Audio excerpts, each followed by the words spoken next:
लगता है कि देश ने एक बार फिर नेता प्रतिपक्ष का राजनीतिक जो जिसको कहते हैं पॉलिटिकल डेप्थ जो होती है, राजनीतिक गहराई एक बार समझ ली फिर से। जिस तरह से राहुल गांधी ने इस मुद्दे पर बचकानी हरकत की है, आपको अगर यह कहना था कि नरवणे साहब की पुस्तक सरकार नहीं छपने दे रही, खूब मुद्दा बनाइए, एकदम करिए, और संभव हो तो नरवणे जी को कहिए कि वो कोर्ट वगैरह जाएं और कहें कि हमारी पुस्तक छपने नहीं दी जा रही। फिर वहां बहस होगी, डिबेट होगी कि क्या कुछ नियमों का उल्लंघन हुआ है, क्या डिफेंस मिनिस्ट्री से, मिनिस्ट्री ऑफ डिफेंस से कुछ परमिशन लेनी थी, वो नहीं वो ली गई, क्या वो ऑपरेशनल प्रोसीजर में कुछ है क्या। बाकी मैं हमेशा ये कहता रहा और फिर से दोहरा रहा हूं कि सरकार ने जाने क्यों इस पर डिबेट नहीं होने दी। मैं तो मानता हूं कि होने देना था, राहुल गांधी की हर बात का जवाब और अच्छे से आ जाता। और जहां तक रही बात कि कौन किसके साथ खड़ा है, राहुल गांधी के पीछे कोई नहीं खड़ा है। एक लाइन में समझिए ना, क्या कौन किसके साथ खड़ा है, कहां जा रहा है, अभिषेक बनर्जी क्या कह रहे हैं, राम गोपाल जी क्या कह रहे हैं, ये सब तो उसमें अलग अलग मुद्दे पे बोले। एक लाइन की बात है, राहुल गांधी जैसे नेता के पीछे जितने लोग विंडो में हैं विपक्षी पार्टी के, कमरुज्जमा जी के बगल में देखिए अजीज खान जी हैं, तौसीफ भाई हैं, ऋतुराज जी हैं, तीनों से पूछिए, राहुल गांधी को कोई नेता मानने को तैयार नहीं है उनकी इसी हरकतों की वजह से। बिल्कुल सही कह रहे हैं आप, और जनता भी समझ रही है। और ऋतुराज जी, जनता के सवाल हैं। हिमानी प्रयागराज यूपी से पूछ रही हैं, जब पेंगुइन प्रकाशन ने ही पूर्व आर्मी चीफ नरवणे की किताब के लीक से इनकार कर दिया, नरवणे जी का बयान आ गया, तो फिर क्या राहुल गांधी जानबूझकर भ्रम फैला रहे हैं। संजय मिश्रा बदोही यूपी से पूछ रहे हैं, प्रकाशक भी खंडन कर रहा है, लेखक भी खंडन कर रहा है, ऐसे में क्या राहुल गांधी पर कार्रवाई क्यों ना हो। असित मोदी का मुंबई से सवाल है, क्या राहुल गांधी जी संसद में आपातकाल का माहौल बनाने की कोशिश कर रहे हैं। ये आम जनता के सवाल है। ऋतुराज जी, आप कहां खड़े। नाविका जी, सबसे बड़ी बात यह है कि ये लोग किसी को बोलने नहीं देना चाहते हैं। ये विपक्ष को नहीं बोलने देंगे, ये जो है तो गवर्नर मलिक को नहीं बोलने देंगे पुलवामा के मामले में जब बोलना चाहते थे। ये हमारे देश के सेना प्रमुख नरवणे जी जो कि 2 साल से इंतजार कर रहे हैं कि उनकी किताब छपेगी, अगर इनकी बात ही मान ले हर्षवर्धन त्रिपाठी की कि भाई उसमें दिक्कत क्या है, तो दिक्कत क्या है तो छपने क्यों नहीं दे रहे किताब। मतलब आप नहीं चाहते कि आर्मी चीफ अपनी बात कह सके दुनिया के सामने में। तो प्रॉब्लम ये है कि अरे ये तो freedom of speech, freedom of expression, ये तो हमारा फंडामेंटल राइट है, तो दिक्कत क्या है, बोलने क्यों नहीं देते हो। सवाल ये है कि एप्सिन फाइल पे बोलने नहीं दोगे, चाइना के मुद्दे पर बोलने नहीं दोगे, आर्मी चीफ को बोलने नहीं दोगे, उसको लेकर के आपको दिक्कत है, उस पर आप जवाब नहीं दोगे। तो भैया जवाब दो, बोलो, इसी के लिए तो संसद भवन होता है। 4 महिलाएं जो है सो बैनर लेके चले जाती हैं तो बोलते हो कि हमारी जान को खतरा है। मतलब किस तरह का माहौल बना रहे हो। ऐसा लोकतंत्र की कल्पना हमारे बाबा साहब अम्बेडकर ने करी थी। ऐसे लोकतंत्र की कल्पना हमारे जो है सो हजारों लोगों ने जिन्होंने शहादत दी थी देश की आजादी के लिए की थी। तो प्रॉब्लम है क्या।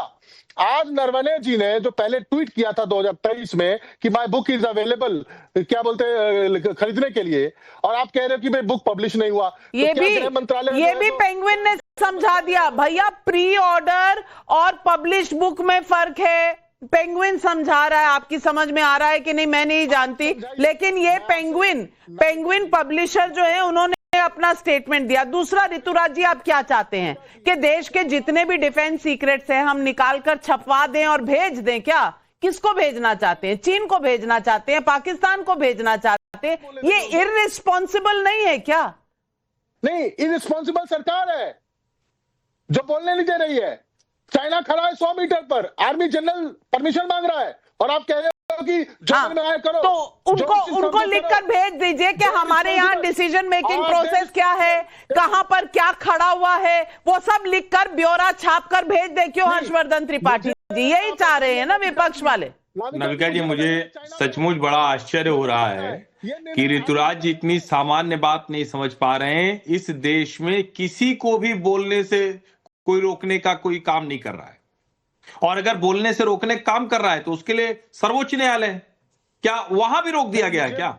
और जितने जनरल हैं, जितने आर्मी के सर्विंग ऑफिसर रिटायरमेंट के बाद बुक लिखते हैं, उसमें से किसी में भी पहली बात तो प्रोसीजर पर बात होनी ही नहीं चाहिए। ये तो सामान्य समझ का मसला है ना, वरना तो हमारा नेता विपक्ष ऐसा मिला हुआ है जो पूछता है हमारे कितने फाइटर गिरे, यानी युद्ध के दौरान अगर हमारा विपक्ष इंदिरा जी से उस वक्त सवाल पूछता तो आज बांग्लादेश का ये तमगा नहीं होता। ये काम नहीं करते। कोई भी जिम्मेदार विपक्ष भारत की रक्षा के मामले में, सुरक्षा के मामले में इस तरह के सवाल नहीं पूछता। और मैं तो कह रहा हूं कि इस पुस्तक के जितने एक्सर्ट मैंने पढ़े हैं, मुझे कोई दिक्कत नहीं दिखी डिबेट करा ले, लेकिन आप उतर कर रहे हैं। 100 मीटर पर चाइना खड़ा है, उस पर अटैक करना है या डिफेंस करना है, क्या करना है? आप बोल ले तो मैं नहीं, तो ये स्पेशलिस्ट जनरल साहब तय करेंगे या आप अपने दफ्तर में तय करना चाहते हैं? तौसीफ भाई, इस बात का इतना मुद्दा बनाया जाता, मैं पूछना चाहती हूँ, ये स्पेशलिस्ट डिसीजन डिफेंस का जो है वो आर्मी चीफ लेंगे या देश की पॉलिटिकल एस्टेब्लिशमेंट लेगी? नहीं, बिल्कुल, देखिए ये तो बात बिल्कुल सही नाविका जी। बिसाइड पॉलिटिक्स एक बात तो समझना पड़ेगा कि हमारी जो सीक्रेट एजेंसी है, जो हमारी जो कंट्री की सीक्रेट है, वो हम बाजार में यूं ही नीलाम नहीं हो दे सकते। ये तो बिल्कुल स्पष्ट है। तो ये बात राहुल गांधी को समझ में क्यों नहीं आ रही है? नहीं, मगर बात ये भी है कि एक पुस्तक को लेके हाउस एडजर्न हो रहा है, हाउस नहीं चल रहा। नविका जी, आपको ये बात समझना बहुत जरूरी है कि माननीय स्पीकर को आके हाउस को चलाना चाहिए था, और यहाँ पर बात रफा दफा ये करना चाहिए था कि जो एक्स चीफ आर्मी जो है उनको एक बार आके एक प्रेस कॉन्फ्रेंस में बोल देना चाहिए कि भैया हमने इस किताब में ये बात कहा है, हमने इस किताब में ये बात नहीं कहा है, भाई बात खत्म। मगर जो आज राधिका खेड़ा जवाब दे रही है, राधिका खेड़ा। नाविका जी, ये बार बार चर्चा हो रही है कि नरवाणे साहब को आके बोलना चाहिए उनकी किताब, तो हम उनके ऑन रिकॉर्ड वीडियो इंटरव्यूज के बारे में बात करते हैं। बतेरे न्यूज चैनल्स को उन्होंने इंटरव्यू दिया था और साफ तौर से कहा था कि 1979 के बाद पहली बार चाइना को ऐसा नुकसान हुआ है। उन्होंने ये भी कहा कि पहली बार इंडिया ने वर्ल्ड को दिखाया कि कैसे एक बुली चाइना को टेक ऑन किया जा सकता है। पहली बार चाइना को नुकसान हुआ। तो ये बात आप क्यों नहीं बात करते जब उनका वीडियो रिकॉर्ड है? देखिए, बीच में मत चलाइए द्वार, ये मछली बाजार नहीं है आप लोग जो कर रहे हैं। असली बात आती है सामने तो फटफट करके पॉपकॉर्न खुदकने लगते हैं। जनरल नरवाणे के ऑन रिकॉर्ड वीडियो बयान है, या आप बोल ले या मैं बोल लूंगा ना, किसी की बात भी नहीं जाएगी। जनरल नरवणे ने बिल्कुल ऑफिशियल तौर पर कहा है कि 1 इंच भी जमीन हमने नहीं दी। पॉइंटेड सवाल लद्दाख के गलवान के मामले में जब पूछा गया, उन्होंने ये जवाब दिया। उसे विश्वास नहीं करेंगे, लेकिन प्रेस कॉन्फ्रेंस आज चाहिए इनको। ये प्रेस कॉन्फ्रेंस उन्होंने बहुत पहले कर दी थी। क्यों विश्वास नहीं है आपको? किस पर विश्वास है? आपको देश के चीफ जस्टिस पर विश्वास है? आपको देश के वाइस प्रेसिडेंट पर विश्वास है? स्पीकर पर विश्वास है? हाईकोर्ट के जज पर विश्वास है? इलेक्शन कमिश्नर पर विश्वास है? किसी पर तो विश्वास है नहीं। देश कैसे चलेगा अजीज खान साहब? और जनता भी पूछ रही है। कुलदीप गोनियाल नोएडा से पूछ रहे हैं, नरवणे जी की आत्मकथा लिखी और राहुल गांधी के पास वो उपलब्ध है, सरकार बता दे कि हकीकत क्या है। सारंग अग्रवाल देहरादून से पूछ रहे हैं, 118 सांसदों ने अविश्वास प्रस्ताव पर दस्तखत किए, लेकिन नेता प्रतिपक्ष राहुल गांधी ने नहीं किया, क्या ये